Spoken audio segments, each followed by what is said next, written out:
Sir ఇంకొక అంశం తెరపైకి వచ్చింది మళ్ళీ. సో బీజేపీ ఏ అస్త్రాలను అయితే వాడుకోవాలని చెప్పి అధికారంలోకి రావాలని ప్రయత్నం చేసిండ్రో, సో ఆ అస్త్రాలను వాడుకోలేక అధికారం కోల్పోయింది. మళ్ళీ కల్వకుంట్ల కవితకు లిక్కర్ స్కామ్లో నోటీసులు ఇచ్చినాయి. బీజేపీకి ఏమైనా కలిసి వచ్చే అవకాశం ఉంటుందా ఎంపీ ఎలక్షన్లో? వాళ్ళు కొండందో వెలికినటువంటి కాకుండా ఏదో చెప్తారు చూడు, మన ఊర్లలో పేద కొండంత రాగం తీసి ఏదో చేసినట్టు అనకుండా, అట్లా కాకుండా వాళ్ళు నిజంగా గినక వాళ్ళు ఆ ప్రయత్నం చేస్తే వాళ్ళకి లాభం జరుగుతుంది. అవకాశం మనకు అనిపిస్తూ ఉందా? తప్పిదం జరిగింది, ఈసారి కూడా తప్పిదం చేస్తే ఇబ్బంది అయ్యే అవకాశం ఉంటుందన్న ఆలోచనలో బీజేపీ ఉన్నట్టు మీకు అనిపిస్తూ ఉందా? ఇప్పుడు మనం ఈ 40 రోజుల్లో కాంగ్రెస్ పార్టీ అడగలే, ప్రతిపక్ష పార్టీలు అడగలే, మీడియా అడగలే. మరి వాళ్ళకి ఎందుకు వచ్చిందో ఆలోచన, వాళ్ళకి వాళ్ళే మళ్ళా అందరు పండగ సంబరాల్లో ఉంటే ఈడీ నోటీసులు పంపారు. ఎవరైనా అడిగిందా అసలు ఈ మధ్యకాలంలో చర్చ జరిగిందా? లేదు లేదు, మర్చిపోయినారు, అంతా మర్చిపోయారు. మర్చిపోయిందని వాళ్ళే తెర మీదకి తెచ్చిండ్రు. మరి తెర మీదకి తెచ్చిన వాళ్ళు మనందరికీ తెలుసు, మనందరం ఇప్పటికి చాలాసార్లు మాట్లాడుకున్నాం. 3 కారణాల వల్లనే బీజేపీకి వచ్చిన ఊపు. వాళ్ళకి వాళ్ళే వాళ్ళు దొరుకున్న గొంతులో వాళ్ళు పడ్డారు. నెంబర్ 1, అకారణంగా బండి సంజయ్ని అధ్యక్ష పదవి నుంచి తొలగించడం నెంబర్ 1. నెంబర్ 2, కాళేశ్వరం ఏటీఎం అని మాట్లాడి, మామూలు కాదు పెద్ద పెద్దోళ్ళు మాట్లాడి దాన్ని తుస్తమనిపించారు. నెంబర్ 2, ఇక లిక్కర్ స్కామ్ అని ఈ టిఆర్ జైలు, ఆ జైలు, ఈ జైలు, అండమాన్ జైలు, అసలు తీరొక్క జైలు పేరు చెప్పి ఆఖరికి బ్రహ్మాండంగా వీళ్ళని జైల్లో పెట్టుడు కాదు, అది తీసుకుపోయి బండి సంజయ్ని కట్టర్లతోటి ఇంటి గుణపాలని తీసేసి పట్టుకుపోయి లాకప్లో పెడితేనే గతి లేదు.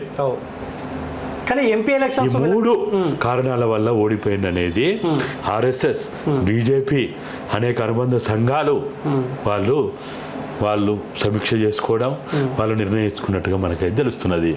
కానీ ఎంపీ ఎలక్షన్స్ వాళ్ళకి చాలా ఇంపార్టెంట్ కదా. సెంట్రల్లో ఎట్లయినా అధికారంలో ఉండాలి, రాష్ట్రం కోల్పోయినా సరే అన్న ఆలోచనలో బీజేపీ ఉంటుంది. ఈసారి ఆ తప్పిదం చేసే అవకాశం ఉండదని మేము అనుకుంటా ఉన్నాం. జరిగితే మంచిదే, అందరికి మంచిదే. ఇవాళ అసలు బీజేపీ కంటే ముందు కవితమ్మ, లేకపోతే మా శేఖర్ అన్న, కవితమ్మ ఎప్పుడు జైలుకు పోతే బాగుండని అన్నట్టున్నారు. వాళ్ళు కూడా చూస్తా ఉన్నారా? ఎదురు చూస్తాను. ఇప్పుడు పోయేది ఏముంది, మంచిగా స్క్రిప్ట్ రాసుకుని తయారుగా ఉన్నది. రేపు వాళ్ళు వచ్చి అరెస్ట్ చేయగానే ఇందిరాగాంధీ కాంచి మొదలు పెడితే మొత్తం లిస్టు అవుతుంది జైలు పోయిన వాళ్ళు ఎవరు. ఈ దేశంలో ఏ ప్రధానమంత్రి అయిన వాళ్ళైనా జైలు పోయిన వాళ్ళు ఉన్నారా? జైలు పోయిన వాళ్ళే లీడర్ అయినారని చూపించుకుంటారు. ముఖ్యమంత్రులు కాని వాళ్ళు ఉన్నారా? కేంద్ర మంత్రులు కాని వాళ్ళు ఉన్నారా?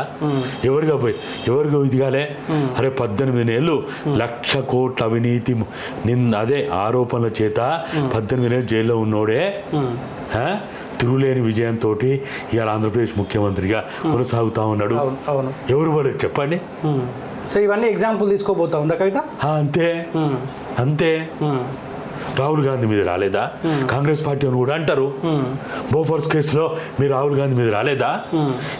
ఎమర్జెన్సీ తర్వాత అరే ఇందిరమ్మ రాజ్యం అంటుంది. మీ ఇందిరమ్మే జైల్లో పోయి కూర్చుంటారా వెదవల్లారా అని మాట్లాడుతుంది.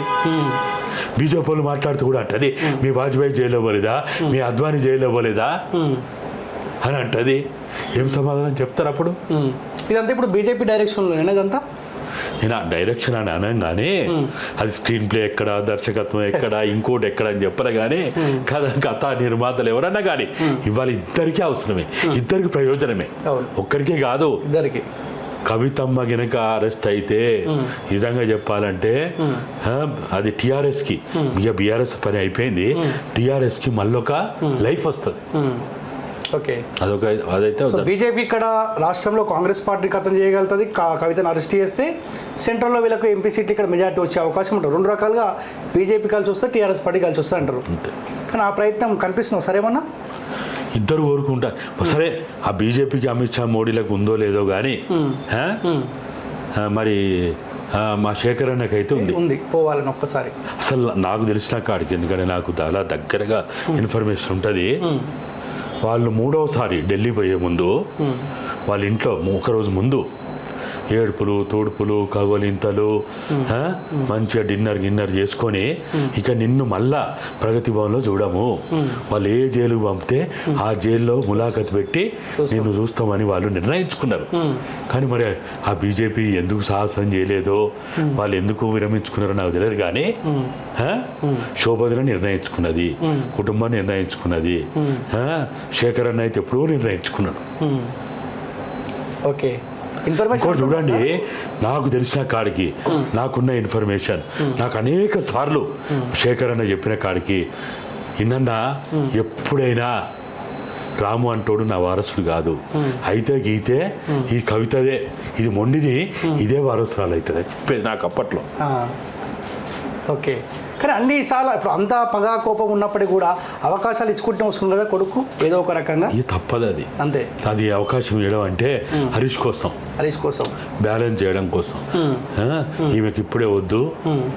ఇప్పుడు పార్టీలలో ఎట్లుంటుంది అంటే గమ్మతిగా ఉంటుంది, ఒకరిని వెలివేడి చేస్తారు, ఇంకొని తీసుకొచ్చి పెడతారు. ఓకే, ఇప్పుడు ఇది వాస్తవంగా ఇది ఆయనకు తెలిసి ఊహించి జరిగింది కాదు. ఇది ఒక రకంగా ఈ లిక్కరు, ఈ దందా, ఈ పనికిమాలిన పని. వాళ్ళు ఎప్పుడు ఏం చెప్తారంటే, అరే నువ్వు దొంగతనం చేయి, లంగతనం చేయి, ఏదో పని చేయి, అరే తెలుస్తాడు చేయకురా అని చెప్తాడు. కానీ ఓపెన్గా దొరికిపోయిన తర్వాత ఏంటిది, ఆయన ఏం చెప్తాడు, దొరికినావు దొరికినావు కదా, అయ్యో ఇక బహిరంగ అంగుండు, నిండా మునిగిన తర్వాత అసలు ఎక్కడిది, నిండా మునిగిన వాడికి అసలు ఎక్కడిది, అట్లున్నామని చెప్తాడు ఆయన. జనరల్గా ఆయన సైకాలజీ, ఎందుకంటే ఆయన చిన్నప్పటి నుంచి ఆయన పెరిగిన విధానం అది. కేసీఆర్ అనే వ్యక్తి is not at all a philosopher, only is a strategist. మంచి ఫిలాసఫీ తయారు చేసి ఇస్తే దాన్ని మెరుగులు తిట్టి ఎత్తుగడ పొందించగలుగుతాడు. మనం అంటాం కదా, టక్కు టమారా గోకన్న గయకన్న విద్యలని, ఆ టక్కు టమారా గోకన్న గయకన్న విద్యలన్నీ ఆయనకి తెలుసు.